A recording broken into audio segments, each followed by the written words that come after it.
অসমৰ জনপ্ৰিয় অভিনেতা নয়ন বৰুৱাৰ পুত্ৰ আৰণ বৰুৱাৰ এইমাত্ৰ আহিল এটা অতি ডাঙৰ ভাল খবৰ। হয় বন্ধু-বান্ধৱীসকল, নয়ন বৰুৱাৰ পুত্ৰ আৰণ বৰুৱা অৰ্থাৎ পুৱতি তৰা ধাৰাবাহিকৰ অভিনেতা পমপমক হয়তো আপোনালোকে সকলোৱে চিনি পায়। পমপমৰ এইমাত্ৰ আহিল এটা অতি ডাঙৰ ভাল খবৰ। পিছে পমপমৰ ভাল খবৰটোনো কি জানিবলৈ ভিডিঅ'টো প্ৰথমৰ পৰা শেষলৈকে চাই থাকিব। আহকচোন তেনেহলে জানো পমপমৰ ভাল খবৰটোনো কি। তেখেতৰ এই ভাল খবৰটো পাই তেখেতৰ পিতৃ-মাতৃ খুবেই আনন্দিত হৈছে।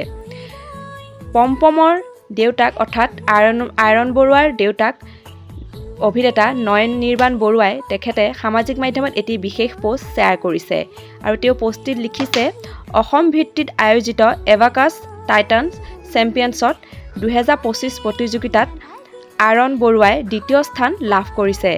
সঁচাকৈ খবৰটো শুনি খুবেই ভাল লাগিছে নহয়নে? তেখেতৰ এই খবৰটো পাই তেখেতৰ অনুৰাগীসকল আৰু তেখেতৰ পিতৃ-মাতৃ খুবেই আনন্দিত হৈছে আৰু আমাৰ চেনেলৰ তৰফৰ পৰা তেওঁলৈ বহুত শুভকামনা জ্ঞাপন কৰিলোঁ। তেওঁ আৰু আগুৱাই যাওক জীৱন বাটত।